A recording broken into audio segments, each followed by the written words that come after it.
그러니까 인생을 설정하는 그 기준, 그게 오로지 핵가족. 지금 가족은 사랑이 아니고 애착적 관계다라고 제가 이미 전제를 해버렸잖아요. 그럼 애착을 왜 하나? 소유를 위해서, 소유의 증식을 위해서. 모든 사람이 힘들다, 이제 상처받았다, 트라우마 이런 말을 엄청 많이 들었잖아요.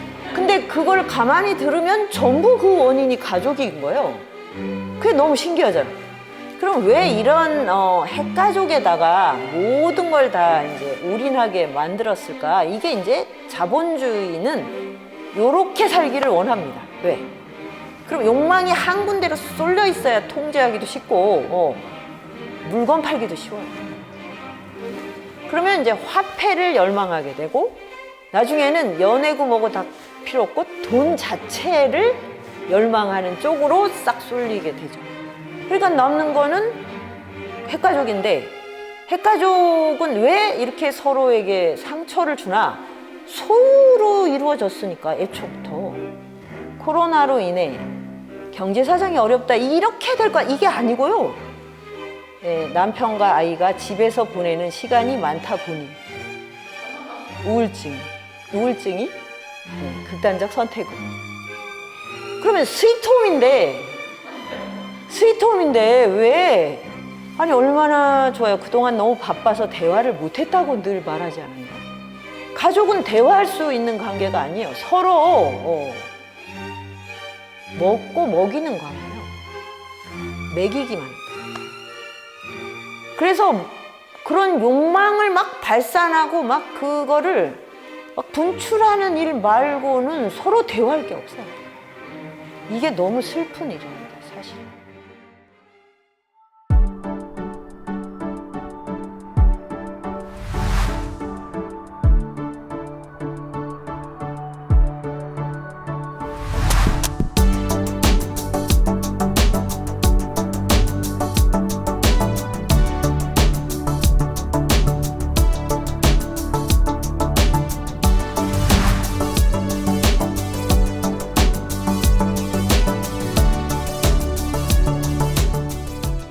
이게 이제 지난주엔가 나온 책인데 저희 공동체에서 이 코로나 때 이제 시리즈로 낸 아주 얇은 책이에요.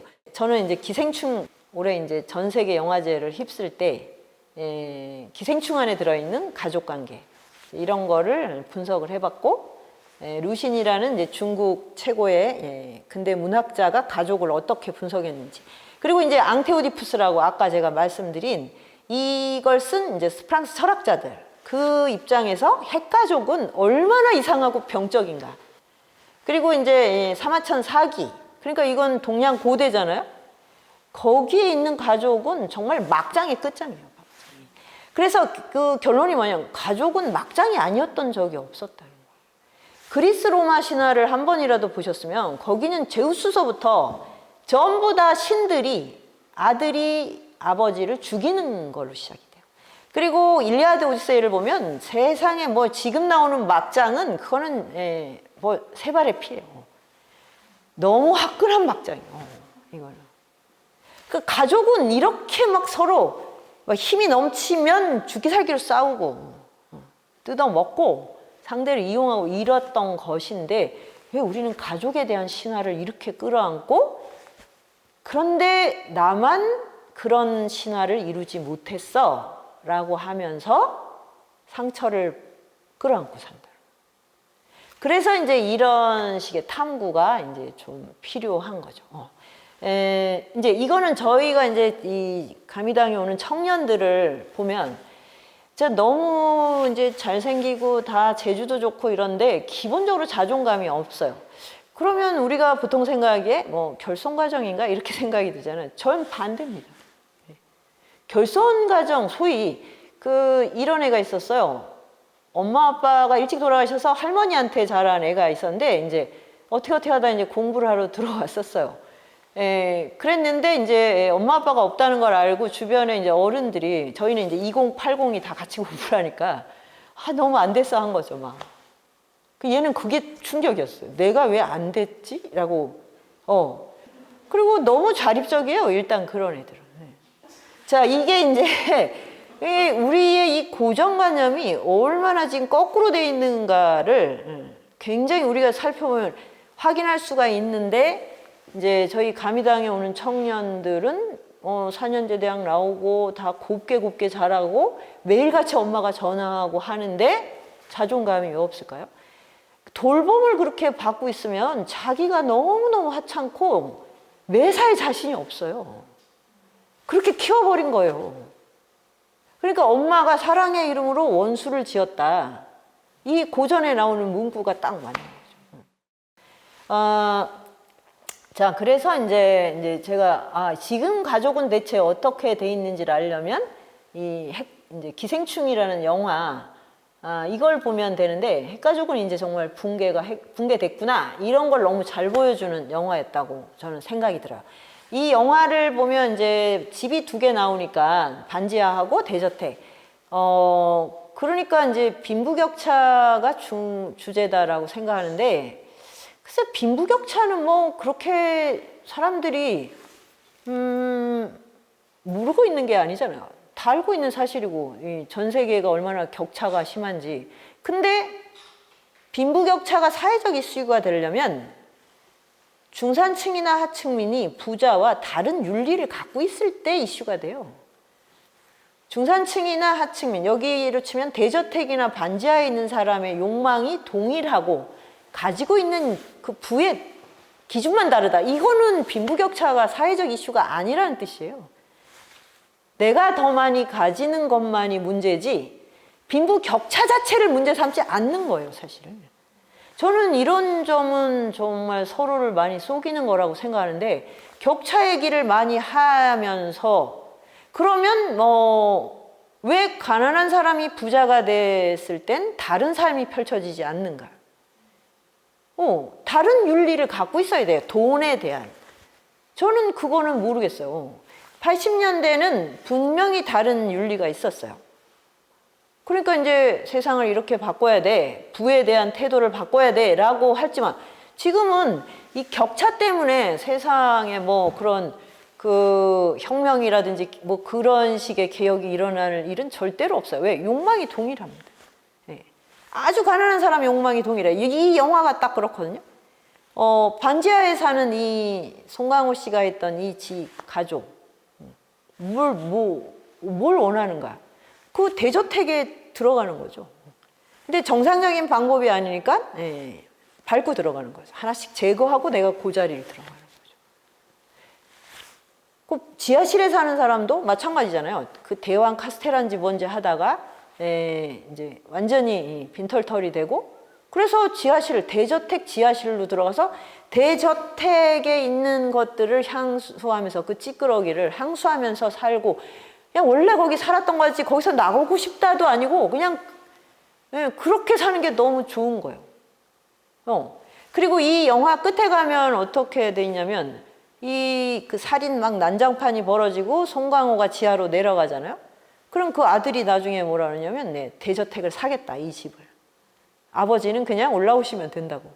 그러니까 결국 이 집을 사는 게 다 목적인 거지 다른 게 뭐가 있어요. 그리고 제가 너무 놀란 거는 이 반지하에 사는 이 김기사 집 식구들이 어떻게 그 대저택에 들어가서 일을 하는데 그렇게 매끈하게 할 수 있는가. 저는 깜짝 놀랐어요.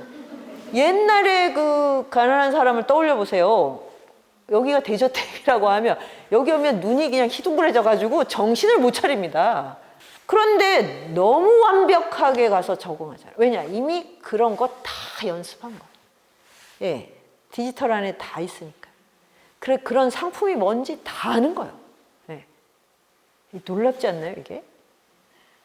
그러니까 매일 그런 걸 검색을 해서 어떤 가방 그러면 바로 그 브랜드를 알고 얼마짜리고 막 그게 가난한 사람들의 욕망인 거예요. 그래서 우리나라가 이제 부동산이 막 지금 뭐 잡힐지 안 될지 모르겠지만 뭐 올여름에 이 코로나 와중에도 뭐 영혼을 끌어다가 뭐 한다고 이게.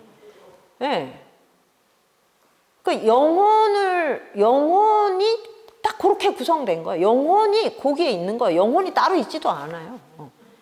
자, 그러니까 이거는 격차가 아니라 가족이란 무엇인가를 보여주는 영화다. 저는 그런 생각이 들었고, 그리고 아주 재밌는 게 이 영화 때문에 유행이 된 게 있죠. 계획이 있구나, 너는. 계획이 있구나. 예.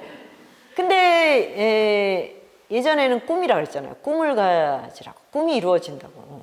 꿈이라는 말 절대 안 치죠. 치밀하게 계획을 짜서 잘 밟고 올라가면 실제로 그거를 꿰찰 수 있어.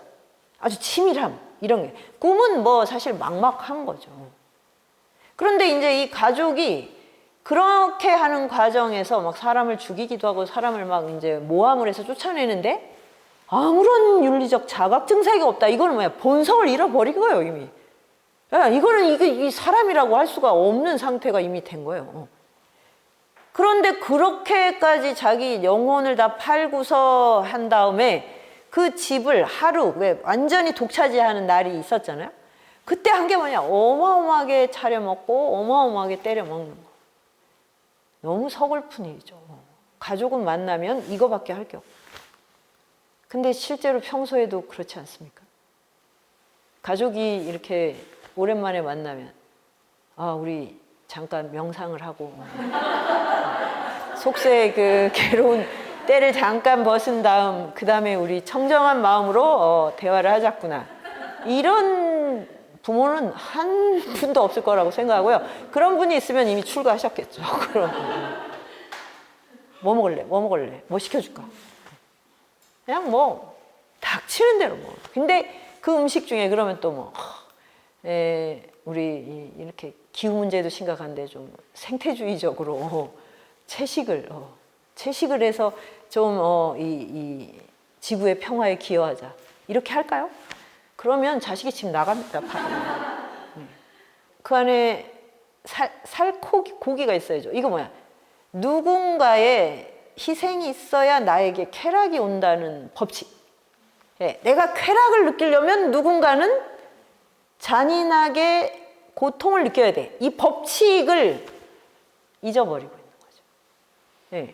현대인은 그래서 정말 이 육식에 대해서 무지막지하게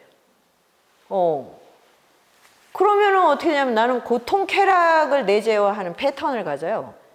그래서 성이든 연애를 전부 고통과 비례하는 방식으로 소비를 해요. 괴롭혀야지 내가 쾌락이 높아져.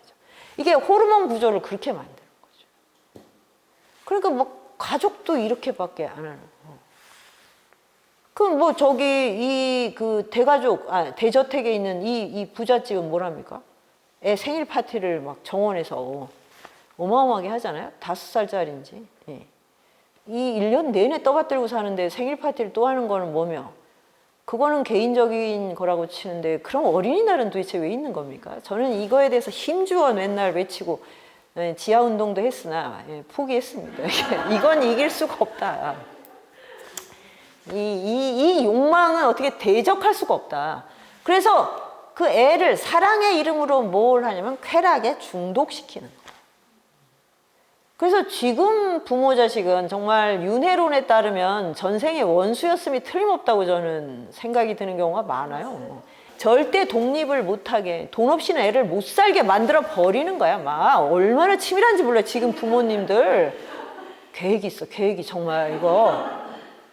그렇게 해서 애들이 연애도 못하고 뭐 취업은 당연히 못해. 그럼 어떻게 돼요?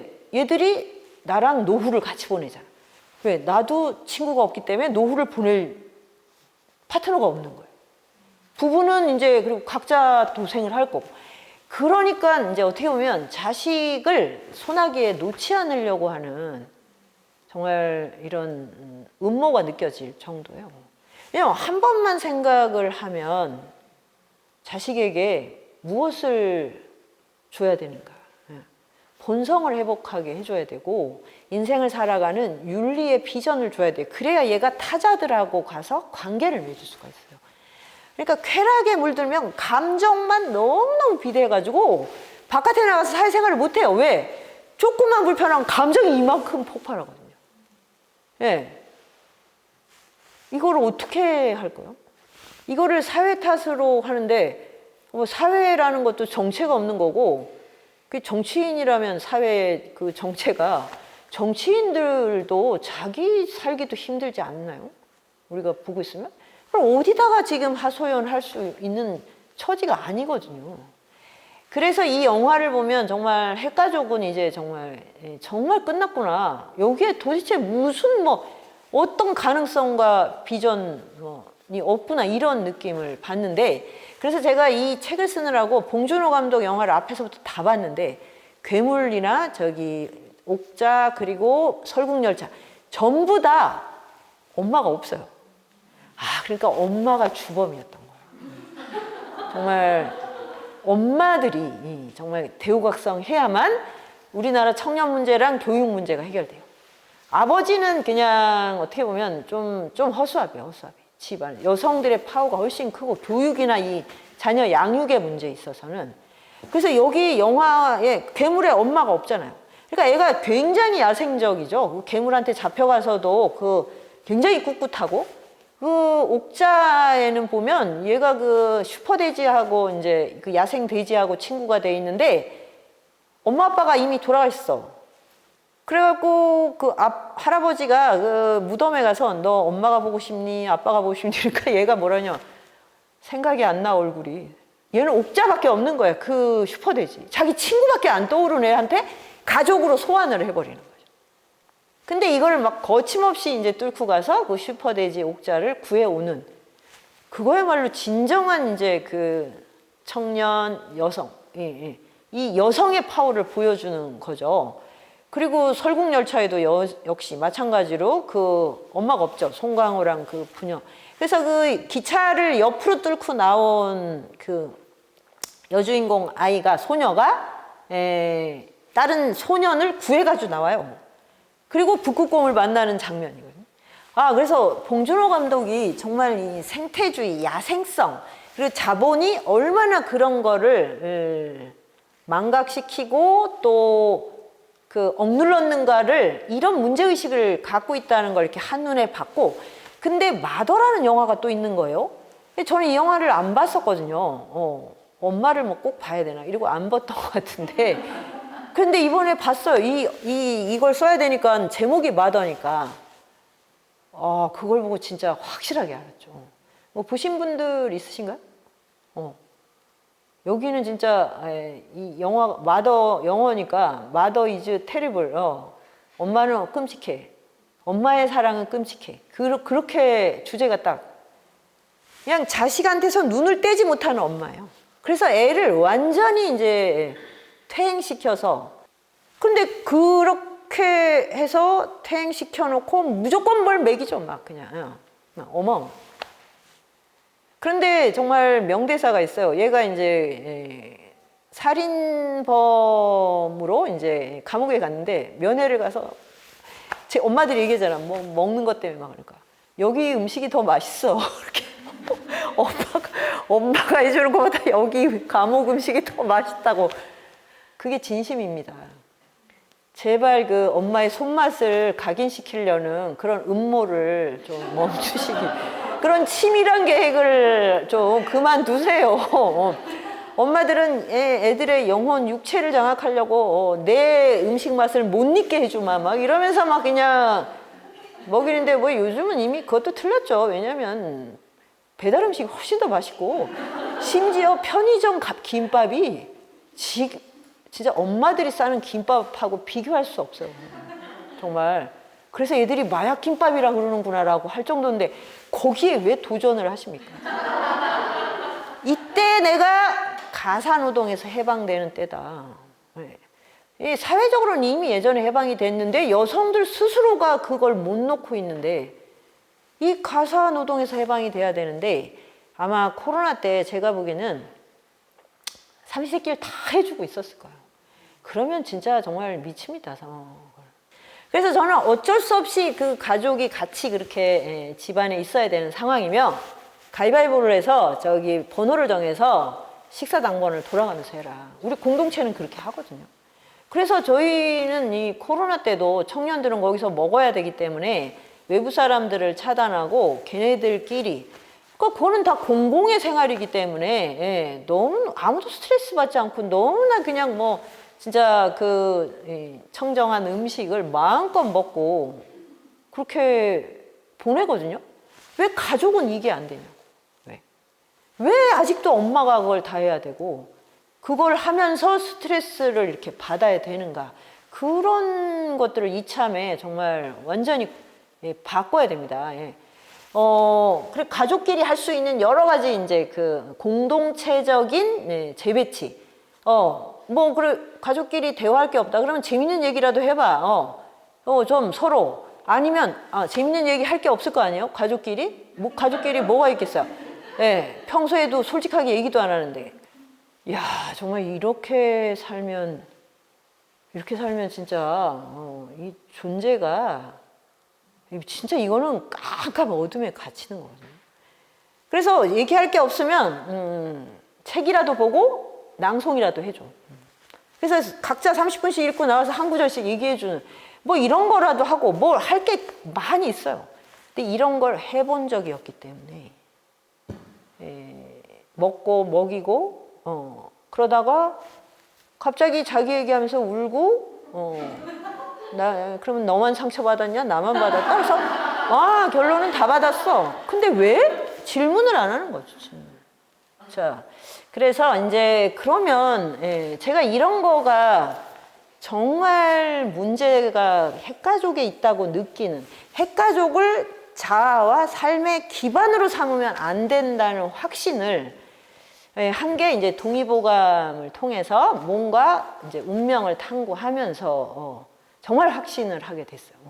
저는 개인적으로 이제 40 이후에는 다시 가족 생활로 돌아간다는 건 뭐 상상할 수가 없는 거고, 근데 이게 이제 특별한 상황이라고 생각을 했는데 그게 아니었던 거죠. 우주의 원리, 생명의 법칙이 집에 있으면 안 된다는 거였어요. 그거를 확실하게 알게 돼서 그때부터 이제 앞에 연구했던 개보학하고 이게 결합을 해서 가족을 벗어나는 여러 가지 이제 비전 탐구를 했습니다. 그리고 지금 시대 자체가 집에서 길로 이동하는 시대거든요. 저는 코로나가 끝나면 이제 가족에 대한 환상이 많이 사라질 거라고 생각을 하고요. 거꾸로 그동안은 사회로 나오고 광장에서 네트워크를 하고 마을을 이루라고 해도 전부 방으로 들어갔어요. 다 자기만의 방이 있고 그 안에서 이제 이 스마트폰을 가지고 그 디지털에 빠져 있는 막 이게 너무 막 좋았었던가 보죠. 그리고 중독이 되면 또 못 나오고 이랬는데 오히려 코로나가 역설적으로 이렇게 살 수가 없구나. 이제 많은 사람들에게 사는 것은 집을 나와서 네트워크를 하는 거구나. 그래서 뇌과학에서 제가 들은 이 생명에 대한 가장 중요한 정의, 생명은 네트워킹이라. 뇌가 왜 중요하냐면 뇌는 수많은 헤아릴 수 없이 많은 뉴런들의 네트워크거든요. 그러면 우리 존재가 네트워크라는 거예요. 산다는 건 관계를 맺는 거다. 관계를 맺으려면 집을 나와야 되는 거죠. 혈연과 정서의 집합체인 이 집을 나와야만 내가 관계라는 걸 맺을 수가 있어요. 그래서 움직이는 거죠. 관계와 활동. 그래서 이제 동의보감을 보면 이제 이 음양오행을 가지고 이 자연의 법칙을 해석하는 알고리즘인데 목화토금수가 있어요. 그러면 목화토금수는 오행이라고 하는 우주의 기본 리듬이에요. 서양에서는 오원소라고 얘기합니다. 원소는 하나하나가 분리되어 있는 거예요. 근데 오행이라고 하잖아요. 행이라고 하는 건 움직이고 있는 거예요. 그래서 목화토금수지만 목하고 화가 따로 있는 게 아니고 목 안에 화토금수를 다 내재하고 있는 거예요. 그래야 이게 흘러가죠. 그래서 이제 이게 이 5개의 흐름이 이 자연의 모든 걸 구성하는데, 그러면 우리도 자연의 산물이니까 우리 몸의 기본 핵심, 그것도 오장육부인데 그것도 오행과 매칭돼 있다, 이런 거예요. 그러면 이제 우리가 간신비패 신 이렇게 할 때 이거를 오행하고 매칭을 시킨 거죠. 그러면 목은 간담, 목은 봄의 기운이니까 간담은 이 목의 봄의 에너지를 갖고 있어요. 다이나믹함. 그래서 이거는 감정적으로 분노와 연결되는데 분노는 가장 다이나믹한 감정이에요. 거꾸로 솟는 힘이기 때문에. 거꾸로 솟으니까 에너지가 엄청 많이 들죠. 그래서 화를 제때 잘 내면 멋있습니다. 카리스마가 넘치는데 이건 아주 희귀하고요. 대개는 그거를 감당을 못 해갖고 스타일 다 구기고 힘은 힘대로 빠지고. 그래서 모든 종교는 화를 다스리라고 하는 게 간을 다쳐 이런 뜻이에요. 간이 이 우리 생명 에너지의 출발점인 거죠. 봄의 에너지니까 봄. 네. 그래서 봄은 언 땅을 뚫고 막 솟아나는 거잖아요. 얼마나 다이나믹합니까? 그래서 이걸 청년의 에너지라고. 청년기는 목기를 쓰는 거죠. 이렇게 다 매칭이 돼 있어요. 그리고 분노하면 왜 이렇게 목을 잡고서 거꾸로 솟으니까 이렇게 해서 진짜 뭐 한 번에 그냥 이렇게 뭐 그 한 방에 간다고 하는 게 이 거꾸로 솟는 기운 때문에 그러거든요. 이게 생리가 이 자연의 어떤 그 힘에 또 운동 정지 이런 상황과 굉장히 연결돼 있구나 이걸 알려주는 거죠. 여름이 되면 이제 화기를 쓰는데 화는 확 퍼지는 기운이니까 이거는 곳곳에 아주 끝까지 다 퍼지는 건 심장, 소장 열을 전달해야 되니까. 그래서 우리가 손끝이 저려 이건 무슨 뜻이겠어요? 열이 여기까지 안 온 거죠. 피도 좀 피가 또 안 온 거죠. 그럼 뭐예요? 심장이 지금 기운을 절전 모드로 들어간 거지. 예. 그러니까 이제 나이가 들면 이제 멀리 있는 데서부터 좀 덜 보낸대요. 왜? 가운데가 중요하니까. 그래서 뭐 이제 팔다리가 손발이 막 그 시리고 저리고 뭐 발목이 시리고 뭐 거기까지 보낼 여력이 없는 거지. 그게 이제 화기인 심장이 하는 거고 이렇게 퍼지는 기운은 기쁨이라는 정서가 주관하는데 우리가 웃을 때 웃음의 표현이 그렇잖아요. 이렇게 이제 퍼져 있는 거죠. 그래서 기쁨은 기를 느슨하게 해요. 그래서 기쁜 상태에 너무 많이 있으면 그러면 이게 기의 균형을 깹니다. 그래서 너무 기쁜 일을 오래 하시면 안 돼요. 예, 누구를 봤는데 너무 기쁘다 그러면 빨리 헤어지세요. 애하고 노는 거. 근데 사실 애를 보면 너무 예쁘고 막 이제 이 기쁨이 막 솟아나는데 사실 에너지가 딸려가지고 3분이면 4분이면 다 쓰러지죠. 그러니까 좋은 일이 지나친 것도 건강에 해로운 거예요. 근데 이거를 알면 우리가 이렇게 뭐라고 할까 감정 조율이나 또는 어떤 행위를 할 것인가 말 것인가를 할 수 있는데 자본주의는 기쁨을 막 엄청나게 이제 상품화를 하기 때문에 막 즐거우라고 그 우리가 매체를 보세요 한번. 먹는 거 아니면 노래하는 거예요. 대부분. 그러니까 먹고 노래하고야 그 채널을 돌려보면. 근데 그렇게 하루만 살면 정말 완전히 기가 다 탈진됩니다. 그러니까 이런 식의 어떤 균형이 없는 거, 이 자본의 무한 증식의 원리가 그런 거죠. 그 다음에 이제 가을이 오면 금수로 가는데 그 사이를 조율하는 게 토기운. 그러니까 토는 땅의 기운이니까 포용력이 엄청 넓고, 그 다음에 땅이 갖고 있는 이 아주 뭐라고 하지? 듬직하고 변하지 않는 그 항상성. 이게 되게 중요한데 이게 우리 몸에서는 비위가 그 역할을 해요. 비위는 모래도 다 소화시키잖아요. 들어가면. 전부 다 이제 받아들여서 막 푹푹 쪄가지고 잘게 나누어서 몸 곳곳에 이제 에너지원으로 보내는 이게 토가 하는 역할이라는 거죠. 그런데 이거는 감정에서는 생각인데 생각이라 그러면 애매하고 잡념이라고 하는 게 맞아요. 잡념이 많다 그러면 이제 비가 약하신 거죠. 잡념의 핵심은 뭐냐? 나에 대한 집착이라서 집착인데 쓸데없는 집착인 거예요. 그래서 다른 사람이 나를 어떻게 생각하나. 이게 제일 쓸데없는 집착이거든요. 예. 내 머리 스타일이 막 이상하다고 생각할 거야. 전혀 보지 않거든요, 사실. 그 사진을 찍잖아요, 단체 사진. 옆에 있는 사람 보세요? 자기만 봅니다. 자기가 잘 나오면 어머 사진 잘 찍었네 이러고, 자기가 잘 안 나오잖아요. 그러면 이 사람 누구야, 작가가 이상해. 그러면 이제 여기서 알 수 있는 건 안심해도 돼. 다른 사람은 나한테 관심이 없어. 내가 뭐 얼굴을 찡그리고 있든 뭐 메이크업이 엉망이든 다 얼마나 다행인 거예요. 이렇게 확장을 해나가야 되는데 자기가 발견한 걸 남들도 다 발견했다고 생각해요. 그러니까 이 사람들은 뭘 모르냐. 남들은 나에게 관심이 없다는 이 사실을 몰라. 정말. 내가 이렇게 나한테 집중하니 남들도 자기한테만 집중하겠구나만 알아도 신경을 안 쓰게 되잖아요.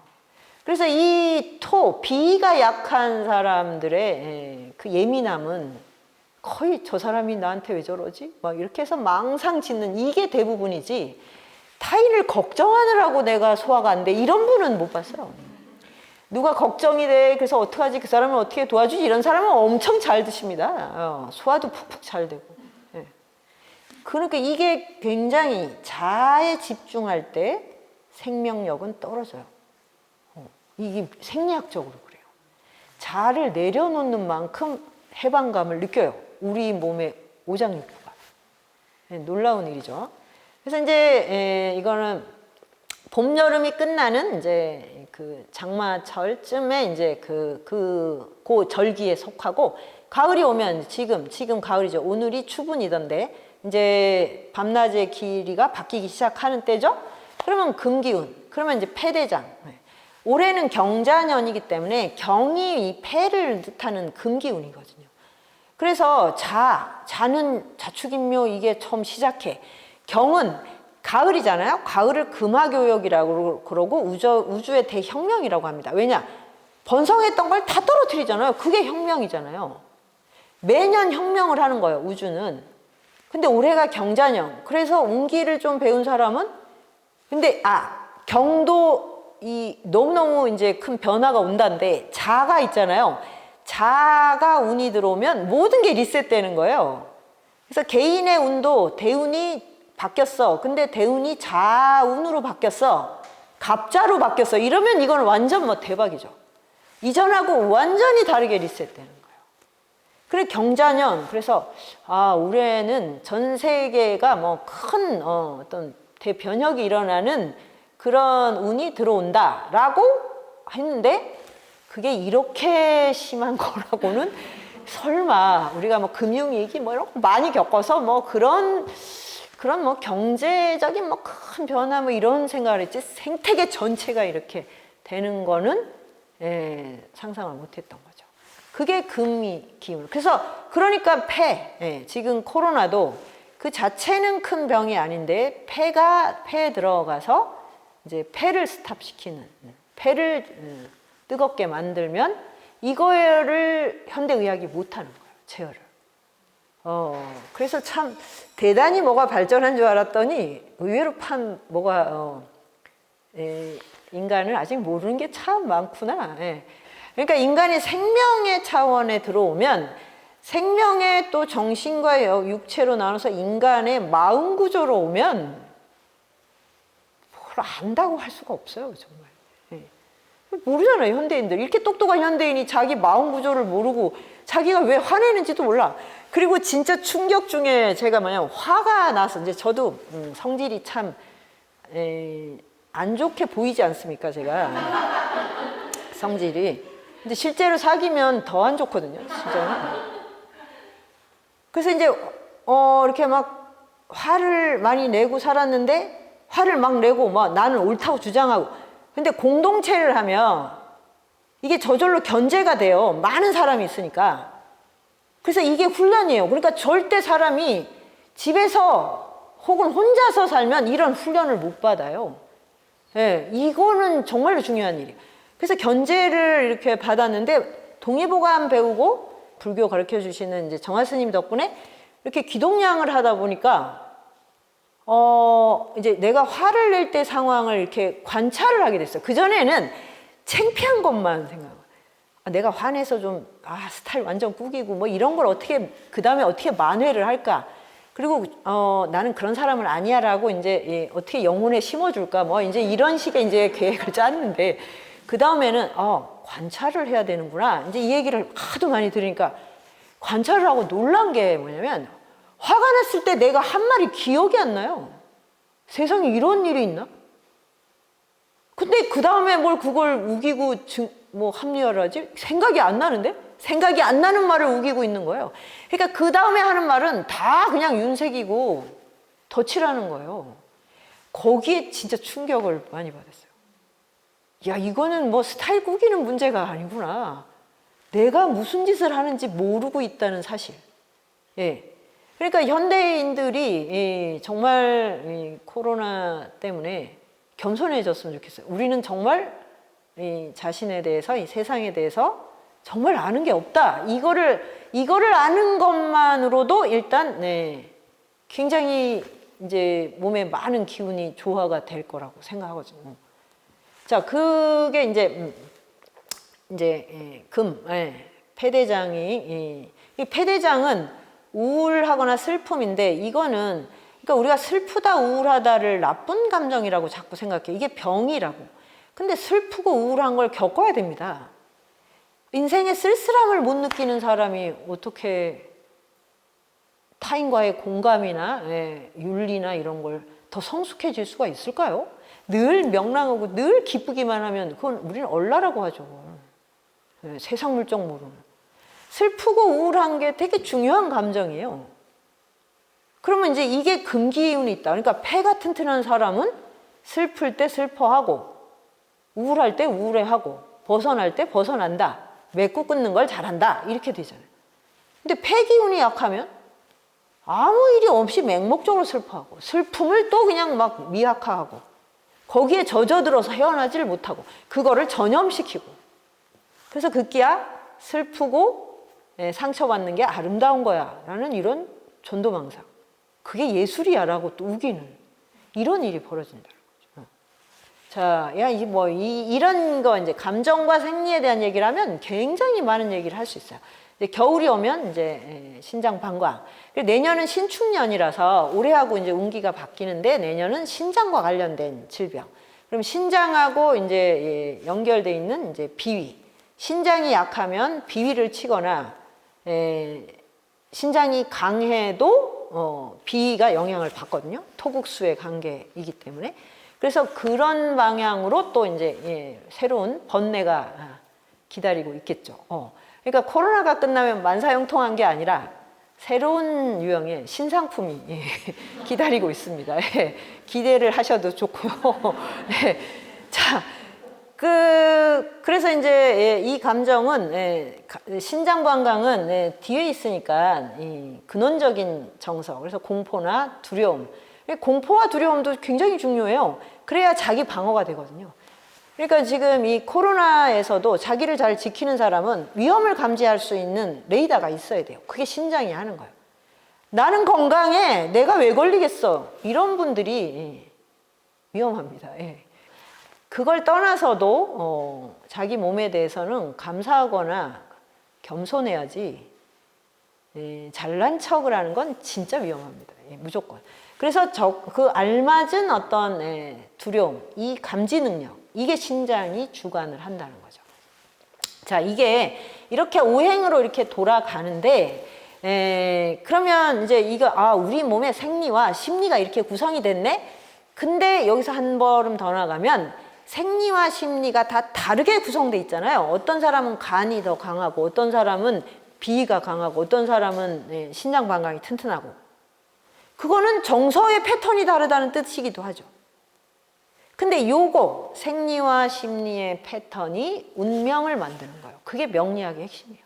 그래서 명리학은 뭘 말해주는 거냐면 네가 타고난 욕망의 구조 그리고 어떤 관계를 맺는지 그것에 태가불고 어느 쪽으로 쏠려 있는데 어느 건 부족해 라는 요것을 말해주는 게 운명이었어요. 명리예요. 명. 전 그러니까 막연한 운명이 아닌 거예요. 정말로 생명에 토대한 그런 어떤 이 오행의 이런 뭐라고 하지? 이 응용과학 같은 것이죠. 음양 오행을 가지고 한 사람의 운명을 태어난 연월시를 기준으로 해서 이제 이렇게 세팅하는. 그래서 이게 비겁, 식성, 재성, 패대장, 인성이 바로 명리 언어거든요. 근데 그거를 이렇게 보면 역시 오행 안에 있고 그 다음에 내 팔자는 뭐냐? 오장육부의 세팅이네? 그러면 그거를 통해서 뭘 알 수 있지? 신호애락, 애호욕이 어떤 식으로 구성되는지 알 수 있다. 그러니까 우리가 동일하게 다 신호애락을 반응하지 않잖아요. 어떤 사건을 볼 때 완전히 다르게 하잖아요. 그리고 또 하나는 중요한 게 뭐냐면 왜 태어나자마자 축구하는 애가 있고 태어나자마자 춤추는 애가 있고 쏠림 현상이 있잖아요.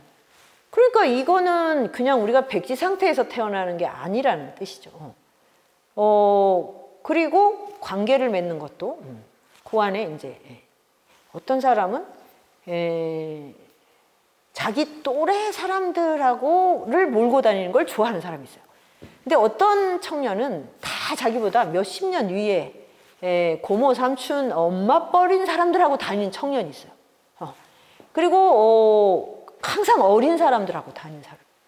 그러니까 이게 뭐냐면 인간이 맺는 네트워크도 굉장히 다양한 방식으로 구성이 돼 있는데 핵가족은 어떻게 했냐면 그거를 딱 묶어놓은 거잖아요. 그러면 여기에 있는 이 사회에 나가서 길 위에서 내가 맺게 될 관계를 부모가 다 감당을 해야 돼요. 그러니까 이게 얼마나 이제 이게 억압이 많을 것이며 그거를 다 채워줄 수도 없고 채워준 다음에 돌아오는 건 왜 나를 이렇게 만들었어? 내가 타고난 것을 펼치지도 못했고 그 타고난 것의 불급을 태가 불급을 내가 조율하는 그런 훈련도 못했고 나는 도대체 내 인생을 살기나 한 건가? 이렇게 생각하게 만드는 게 핵가족 구조라는 거예요. 그래서 아버지는 아버지대로 그렇게 하고 엄마는 엄마대로 그렇게 하죠. 그리고 아이는 아이대로. 그래서 이제 부부가 성과 연애, 사랑이라는 이 표상 안에서 가족을 이루어서 뭐 큰 사고 없이 잘 지냈다고 해도 이제 중년이 되면 그게 더 이상 안 통해요. 왜? 금화교육의 시간이거든. 가을이 왔다. 그러면 이전의 몸하고 바뀌어버려요. 갱년기 많이 하지만 갱년기는 몸 자체가 리셋되는 거예요. 여성도 남성도 다. 그러면 감정도 바뀌겠죠. 그러면 이제 내가 사랑하고 선택했던 그 시절의 두 사람이 아니잖아요. 네. 근데 그 사이에 연결해줬던 자식은 이미 컸어요. 나가야 돼요. 집에 있으면 안 됩니다. 예, 아무리 넓은 집이라고 해도 그 자식이, 다 큰 자식이 왔다 갔다 하면 일단 산소 포화도가 떨어집니다. 정말 면역계에 치명적인 거예요. 볼 때마다 그냥 가슴이 묵직하게 막. 왜 이런 십자가를 짊어지고 있어요? 그럼 그 자식은 거기서 엄마 아빠랑 사는 거를 너무 행복하다고 느끼나? 그런 자식 하나도 없어요. 할 수 없이 있고 여기가 편해서 있는 거예요. 얼마나 이기적인데. 예. 나가면 자기가 뭐 밥 해 먹고 이래야 되니까. 그러니까 집에 있으려면 밥은 자기가 다 알아서 차려 먹고, 예. 경제적인 것도 자립을 해야 되고, 카드, 와이파이 다 끊으셔야 돼요. 와이파이하고 카드만 끊으면 나갑니다. 예. 근데 이렇게 돼 있죠? 근데 이제 어쨌든 이제 자립하고 싶어 하니까 뭐 자식하고는 분리가 됐다. 그러면 두 부부는 어떻게 해야 되는가? 이 달라진, 이미 자아가 바뀌었는데 이거를 인정을 안 하고 어떤 원래 설정했던 계획과 표상 안에다가 서로를 이제 이렇게 딱 세팅을 하면 어떻게 돼요? 서로에게 너무너무 원망만 가득하게 되죠. 내가 원하는 방식대로 안 움직여주죠. 각자의 길을 가야죠. 그래서 이제 그렇게 따지면 어떻게 되냐?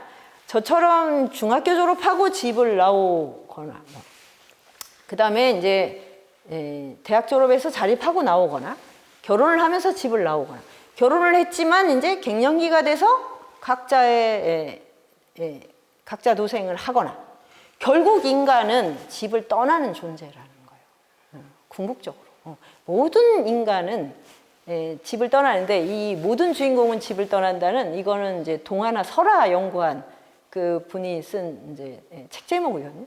모든 이야기 책은 다 주인공이 집을 떠나요. 누가 집에 있어요? 그런 사람은 주인공이 될 수 없어요. 그래서 저는 이제 동양고전 공부를 많이 하다 보니, 아, 모든 존재는 근원적으로 다 출가를 해야겠구나. 출가를 못하면 가출이라도 해야 된다.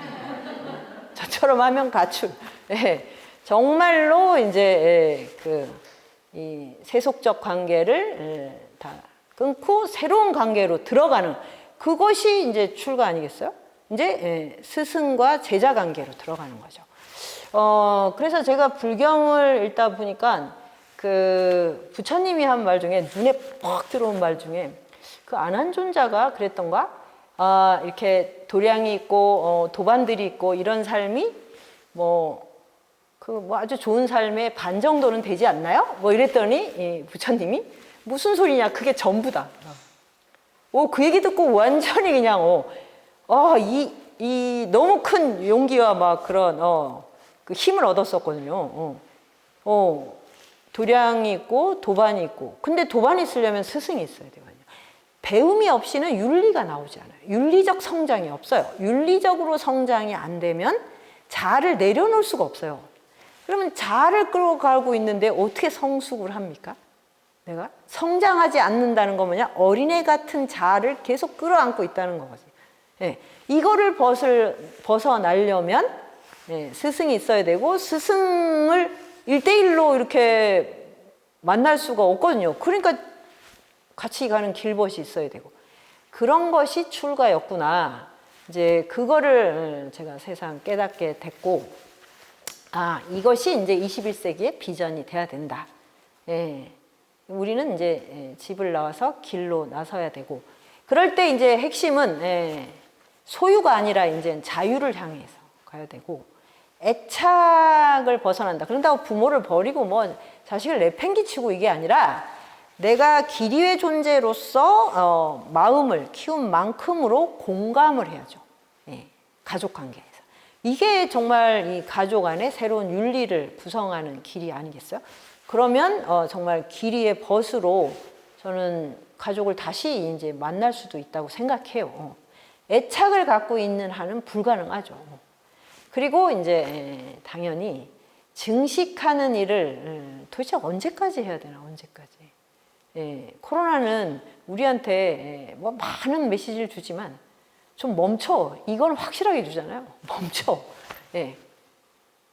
멈추면, 그러면은, 그러니까 막 노후에 대한 불안이 막 10억, 16억 막 이렇게 있어야지 된다고 하더라고요. 근데 늙어서 그 돈을 어떻게 씁니까? 힘이 없는데. 그러니까 이제 이게 증식이 아니라 증여하면서 거기서 내가 관계와 활동이 살아 있어야 되거든요. 그게 나를 가장 위하는 일일 텐데, 그런 일은 집에서는 일어나기 어렵지 않나. 그래서 저는 이제 이런 세 개의 비전을 가지고 가족이 각자의 길에 나서는 그런 새로운 어떤 그 삶의 패턴, 이런 것을 이제 기대해 봅니다. 좀 시간이 지났네요. 이상으로 마치겠습니다.